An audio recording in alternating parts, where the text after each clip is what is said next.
Cardinals convene to plan funeral for Pope Francis following his death. Following the death of Pope Francis on April 21, 2025, the College of Cardinals gathered on April 22 to organize the funeral arrangements for the late pontiff.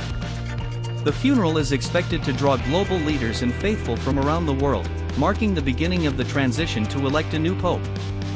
All cardinals present in Rome were invited to convene at the Vatican on Tuesday morning to deliberate on the funeral arrangements and the daily governance of the Church during the Sede Vacante, the period without a pope. The Vatican announced that Pope Francis' funeral will likely take place between Friday and Sunday of the same week, following long-standing Catholic traditions but with some modifications reflecting the late pope's wishes.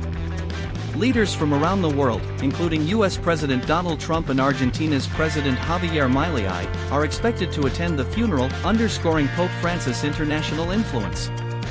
In a departure from tradition, Pope Francis requested to be buried at Rome's Basilica of Saint Mary Major rather than the usual burial site in St. Peter's Basilica, reflecting his humility and personal wishes. The late pope had made changes to his funeral rites, opting for a simpler ceremony with a plain wooden coffin, contrasting with the elaborate caskets used for his predecessors. On the evening of April 21, the formal certification of Pope Francis' death was conducted, including the placement of his body in a coffin and sealing of his papal apartments, marking the official start of the mourning period. The traditional breaking of the Fisherman's ring and the sealing of the papal apartments have taken place, symbolizing the end of Pope Francis' pontificate and the beginning of the interregnum before the election of a new pope.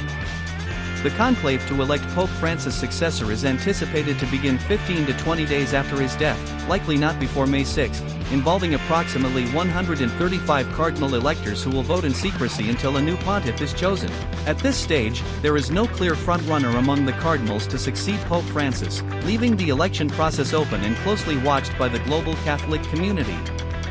This solemn gathering of cardinals and the forthcoming funeral mark a pivotal moment in the Roman Catholic Church, closing the chapter on Pope Francis' transformative and often challenging papacy while setting the stage for the next era of leadership.